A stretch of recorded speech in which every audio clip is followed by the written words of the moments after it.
ಆತ್ಮೀಯ ವೀಕ್ಷಕ ಬಾಂಧವರೇ, ಹೊಸಕೊರಲಿನ ವಿಶೇಷ ಮಾತುಕತೆ ಸುರಕ್ಷಾ ಸಂಜೀವಿನಿ ನಿಮ್ಮ ಆರೋಗ್ಯಕ್ಕೊಂದು ಕೈಪಿಡಿ.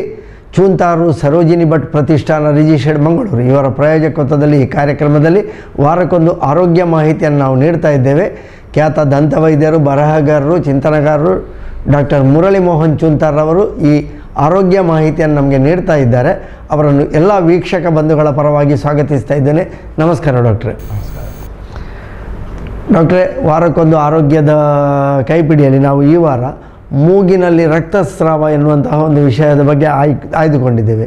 ಈ ಮೂಗಿನಲ್ಲಿ ರಕ್ತಸ್ರಾವ ಬರುವುದು ಸಾಮಾನ್ಯವಾಗಿ ಆವಾಗವಾಗ ಎಲ್ಲರಲ್ಲಿ ಕಾಣಿಸಿಕೊಳ್ತದೆ. ಇದು ಯಾಕೆ, ಏನು?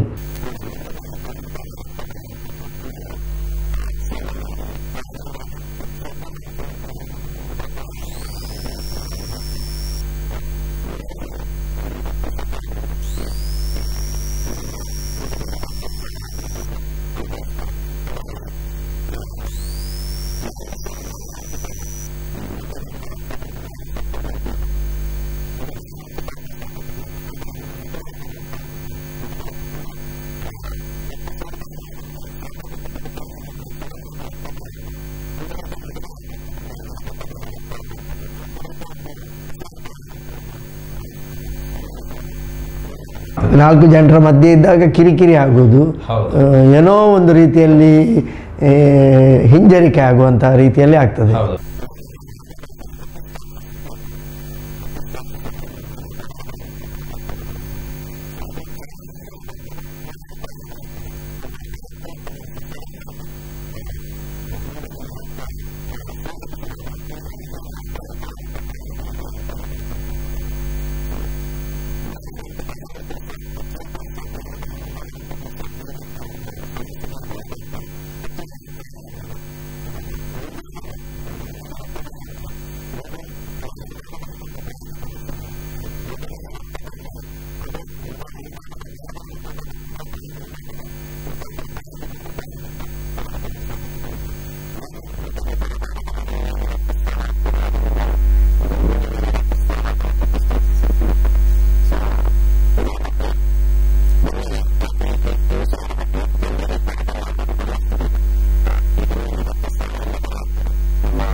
ಅದು ಬಹಳವಾದಂತಹ ಒಂದು ಗಂಭೀರ ಪರಿಸ್ಥಿತಿಯನ್ನು ಎದುರಿಸುವಂತಹ ಸನ್ನಿವೇಶಗಳು ಬರ್ತದೆ.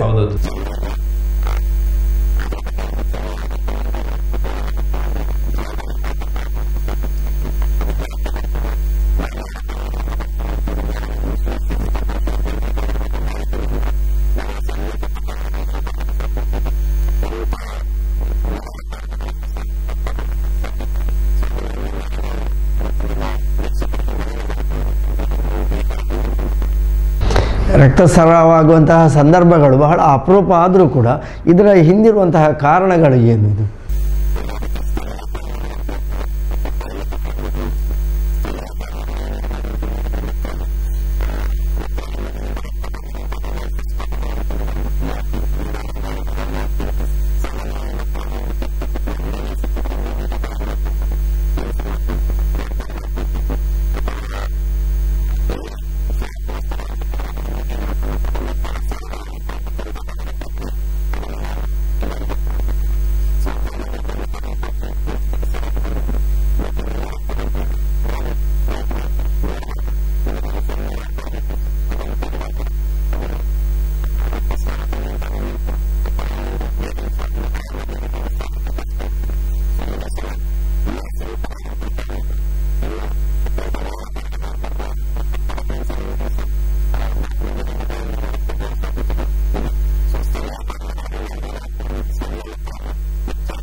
ಸಾಧಾರಣ ಚರ್ಮ ಒಡೆಯುವುದು, ಬಾಯಿ ಒಡೆಯುವುದು, ತುಟಿ ಒಡೆಯುವುದೆಲ್ಲ ಆಗ್ತದೆ ಚಳಿ ಪ್ರದೇಶಗಳು.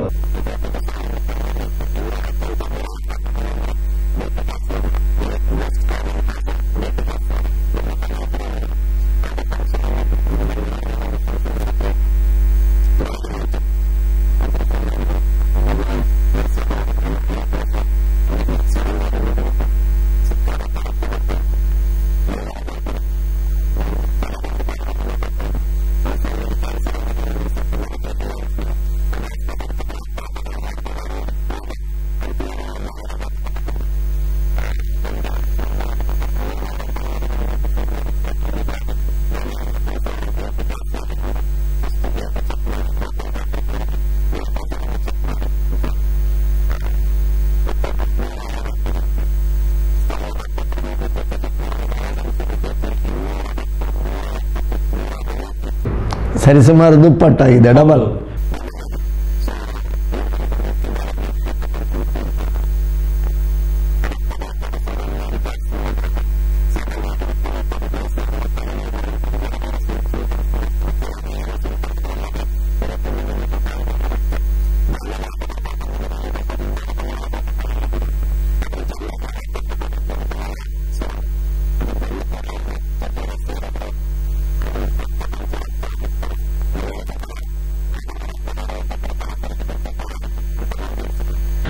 ಬದುಕುವ ಸಾಧ್ಯತೆ ಇದ್ದವರನ್ನು ಅವರು ಕೊಂದು ಬಿಡ್ತಾರೆ ಅಲ್ಲಿ, ಮಾತಿನಿಂದಲೇ ವಿಶೇಷ ಅಂದ್ರೆ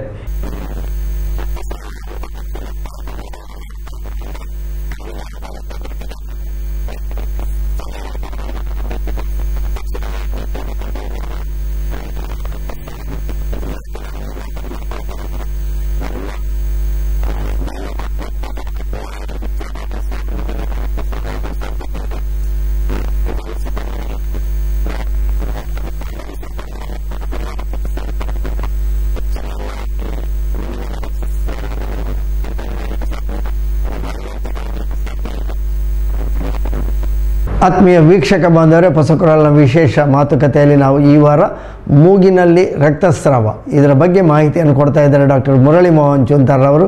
ಡಾಕ್ಟರ್, ಈಗ ಮೂಗಿನಲ್ಲಿ ರಕ್ತಸ್ರಾವ ಯಾಕೆ ಏನು ಅನ್ನೋ ಬಗ್ಗೆ ಮಾಹಿತಿಯನ್ನು ಕೊಡ್ತಾ ಇದ್ರಿ, ಕಾರಣಗಳನ್ನು ಕೊಡ್ತಾ ಇದ್ರಿ. ಈ ಕಾರಣಗಳಿಗೆ ಮತ್ತಷ್ಟು ಏನು ಕಾರಣಗಳಿರ್ಬೋದು?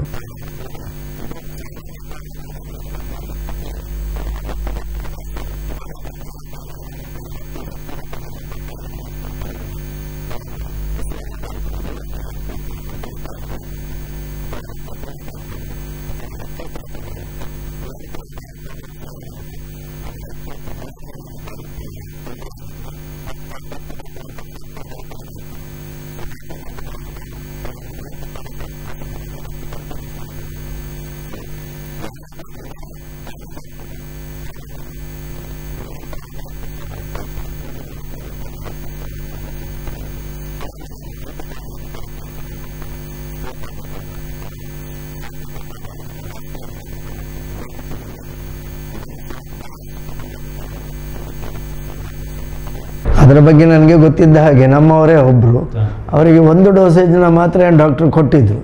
ಅವರು ವರ್ಷಕ್ಕೊಮ್ಮೆ ತಪಾಸಣೆ ಮಾಡಬೇಕಿತ್ತು. ಅವರು ಒಂದು 2-3 ವರ್ಷ ಹೋಗಲೇ ಇಲ್ಲ.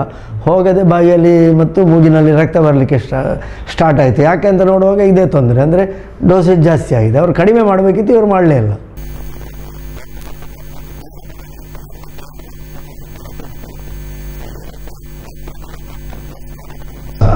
ಕಾಲಕ್ಕೆ ಅದನ್ನು ಕಡಿಮೆಯೂ ಮಾಡಬೇಕಿತ್ತು, ಇವರು ಅದನ್ನು ಮಾಡಲೇ ಇಲ್ಲ.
ಹಾಗಿದ್ರೆ ಈಗ ಮೂಗಿನಲ್ಲಿ ರಕ್ತಸ್ರಾವ ಬರುವಂತಹ ಸಂದರ್ಭದಲ್ಲಿ ನಾವು ಯಾವಾಗ ವೈದ್ಯರನ್ನು ಕಾಣುವಂತಹ ಪರಿಸ್ಥಿತಿ ಬರ್ತದೆ?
ಅಂದರೆ ಆ ಸಾಧ್ಯತೆಗಳನ್ನು ನಾವು ತಳ್ಳಿ ಹಾಕುವಂತಿಲ್ಲ.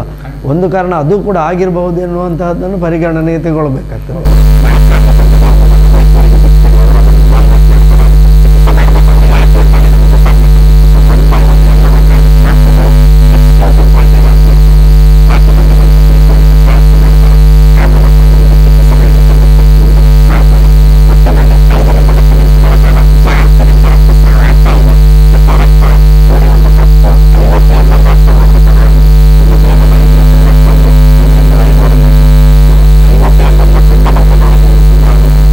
ಸಾಧಾರಣವಾಗಿ ರಕ್ತ ತೆಗೆಯುವಾಗ 300 ml ವರೆಗೆ ರಕ್ತ ತೆಗೀತಾರೆ.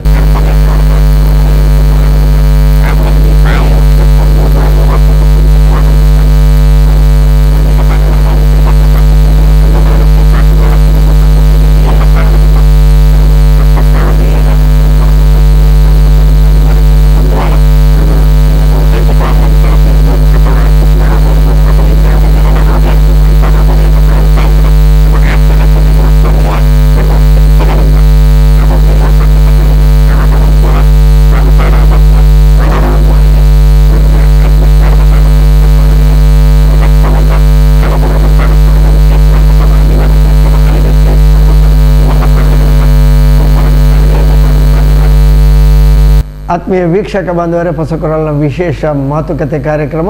ಈ ಕಾರ್ಯಕ್ರಮದಲ್ಲಿ ನಾವು ಈ ವಾರ ಮೂಗಿನಲ್ಲಿ ರಕ್ತಸ್ರಾವ ಎನ್ನುವಂತಹ ಒಂದು ಅಪರೂಪದ ವಿಷಯದ ಬಗ್ಗೆ ಮಾಹಿತಿಯನ್ನು ನೀಡ್ತಾ ಇದ್ದಾರೆ ಡಾಕ್ಟರ್ ಮುರಳಿ ಮೋಹನ್ ಚೂಂತಾರ್ರವರು.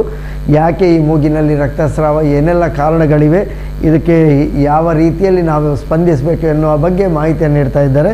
ಈಗ ಡಾಕ್ಟ್ರೆ, ಯಾವಾಗ ವೈದ್ಯರನ್ನು ಕಾಣಬೇಕೆನ್ನುವ ಬಗ್ಗೆ ಹೇಳಿದ್ರಿ, ಹಾಗಿದ್ರೆ ಇದರ ಬಗ್ಗೆ ಮತ್ತಷ್ಟು ಇದಿದ್ರೆ ಏನು ಮುಂಜಾಗ್ರತೆ ವಹಿಸಬೇಕು? ರಕ್ತಸ್ರಾವ ಆದಾಗ ಫಸ್ಟ್ ದೇಹದ ಯಾವುದೇ ಭಾಗದಲ್ಲಿ ರಕ್ತ ಆಗ್ತಾ ಇದ್ರು, ಅದು ಮೂಗಿರ್ಬೋದು, ಬಾಯಿ ಇರ್ಬೋದು, ಅಥವಾ ಬೇರೆ ಯಾವುದೇ ಕೈನಲ್ಲಿ ಇರ್ಬೋದು, ನಾವು ಫಸ್ಟ್ ಅದಕ್ಕೆ ಏನು ಮಾಡ್ತೇವೆ, ಒತ್ತಡ ಹಾಕುವಂಥದ್ದು. ರಕ್ತಸ್ರಾವ ನಿಲ್ಲಿಸಲಿಕ್ಕೆ ನಾವು ಪ್ರಾಮಾಣಿಕವಾದಂಥ ಪ್ರಯತ್ನ ಮಾಡಬೇಕಾಗುತ್ತೆ. ಫಸ್ಟ್ ರೂಲ್ ಆಫ್ ಥಂಬ್ ಅಂದರೆ ಎಲ್ಲೇ ರಕ್ತಸ್ರಾವ ಆಗ್ತಾ ಇದ್ರು ನಾವು ಆ ಜಾಗಕ್ಕೆ ಒತ್ತಡ ಹಾಕಿದಾಗ ಅದು ಕ್ಲಾಟ್ ಆಗಲಿಕ್ಕೆ ಹೆಲ್ಪ್ ಆಗ್ತದೆ, ಮತ್ತು ರಕ್ತಸ್ರಾವ ನಿಲ್ಲಲಿಕ್ಕೆ ಒಂದು ಇದಾಗ್ತದೆ. ಮೂಗು ಅತ್ಯಂತ ಪ್ರಾಮುಖ್ಯವಾದಂತಹ ಅಂಗ, ಯಾಕೆಂದರೆ ನಾವು ಮೂಗಿನ ಜಾಸ್ತಿ ಒತ್ತಡ ಹಾಕಿದರೆ ನಮಗೆ ಉಸಿರಾಡಲಿಕ್ಕೆ ತೊಂದರೆ ಆಗ್ತದೆ. ಸೊ ಈ ಕಾರಣದಿಂದ ಒಂದಷ್ಟು ನಿಮಿಷಗಳ ಕಾಲ ಒತ್ತಡ ಹಾಕಬೇಕಾಗುತ್ತೆ, ರಕ್ತ ನಿಲ್ತದ ಅಂತೇಳಿ. ಮತ್ತು ನಿರಂತರವಾಗಿ ರಕ್ತ ಬರ್ತಾ ಇದ್ದರೆ ನಮಗೆ ನಾವು ವೈದ್ಯರನ್ನು ಕಾಣಲೇಬೇಕಾದಂಥ ಅನಿವಾರ್ಯತೆ ಇರ್ತದೆ.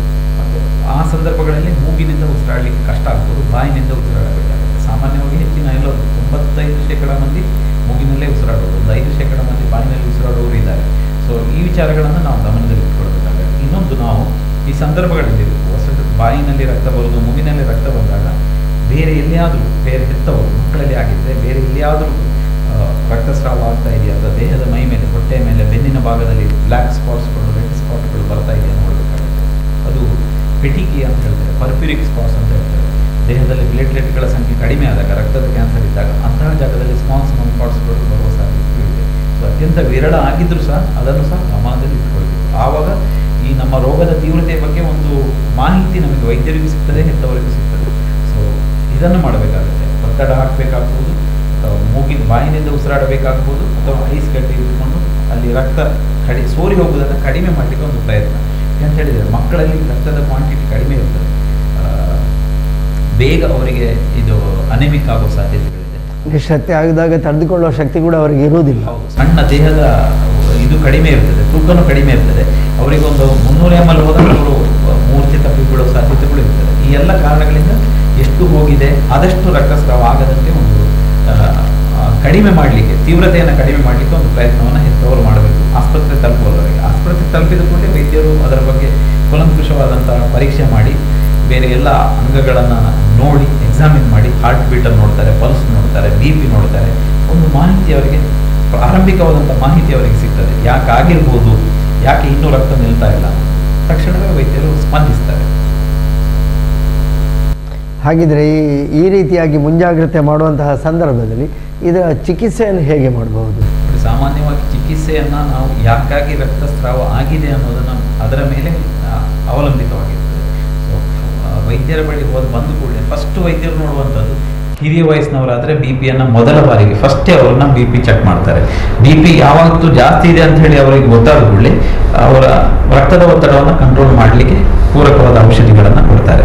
ಅದು ಒಂದು ರೂಲ್ ಇದೆ, ಅತಿಯಾದ ರಕ್ತಸ್ರಾವ ಮೂಗಿನಿಂದ ಆಗ್ತಾ ಇದ್ದಾಗ, BP ಸಿಕ್ಕಾಪಟ್ಟೆ BP ಇದ್ದರೆ ಅದನ್ನು ನೀವು ಡೈರೆಕ್ಟಾಗಿ ಇಂಜೆಕ್ಷನ್ ಕೊಟ್ಟು BP ಸಡನ್ ಆಗಿ ಕಡಿಮೆ ಮಾಡಿದರೆ ಹಾರ್ಟ್ ಅಟ್ಯಾಕ್ ಆಗೋ ಸಾಧ್ಯತೆ ಇದೆ, ಬ್ರೈನಲ್ಲಿ ಸ್ಟ್ರೋಕ್ ಆಗೋ ಸಾಧ್ಯತೆಗಳಿದೆ.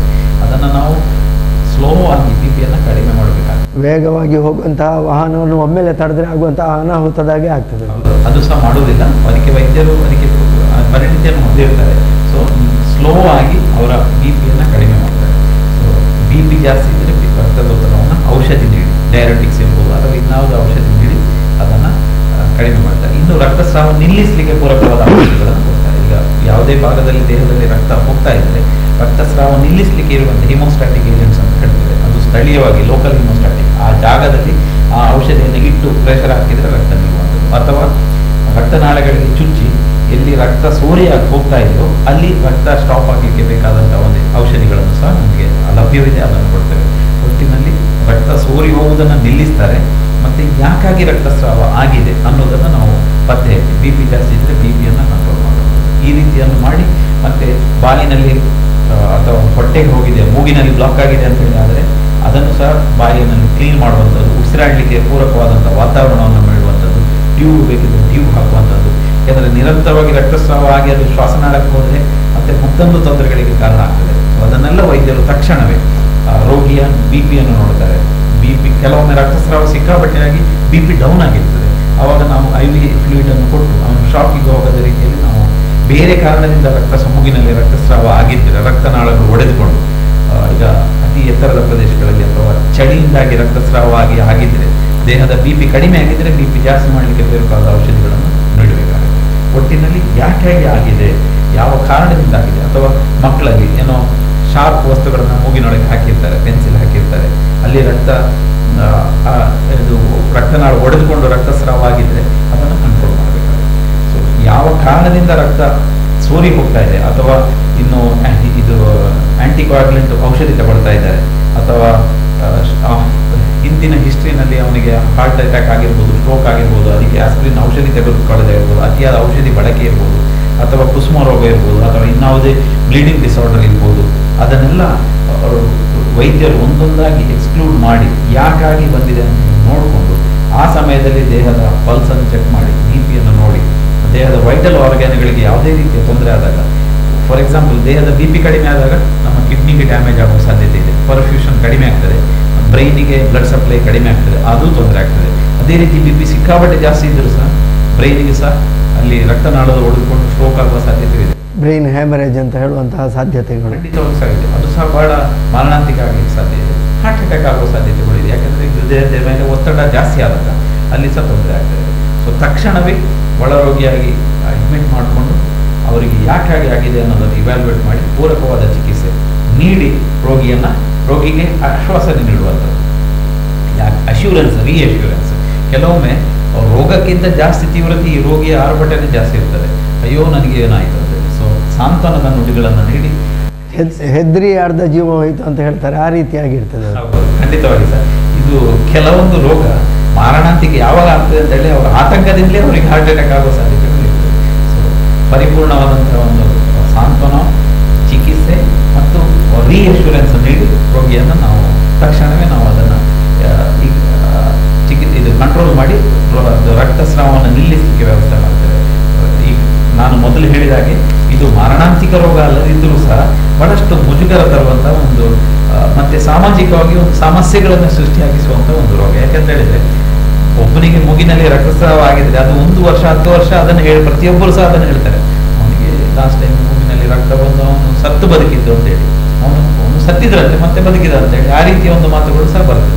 ಸೊ ಎಲ್ಲ ಕಾರಣಗಳಿಂದ ಸಾಮಾಜಿಕವಾದಂಥ ಪರಿಣಾಮಗಳನ್ನು ತಪ್ಪಿಸಲಿಕ್ಕೂ ಸಹ ವೈದ್ಯರು ಅಲ್ಲಿ ಸಹ ಅದನ್ನು ಜನರಿಗೆ ನಾವು ಇದರ ಬಗ್ಗೆ ಮಾಹಿತಿ ನೀಡುವುದು ಅನಿವಾರ್ಯವಾಗಿರ್ತದೆ. ಸೊ ಒಟ್ಟಿನಲ್ಲಿ ನಾನು ನಮ್ಮ ವೀಕ್ಷಕರಿಗೆ ಹೇಳೋದಿಷ್ಟೇ, ಮೂಗಿನಲ್ಲಿ ರಕ್ತಸ್ರಾವ ಆಗುವುದು ಹಲವಾರು ಕಾರಣಗಳಿದೆ.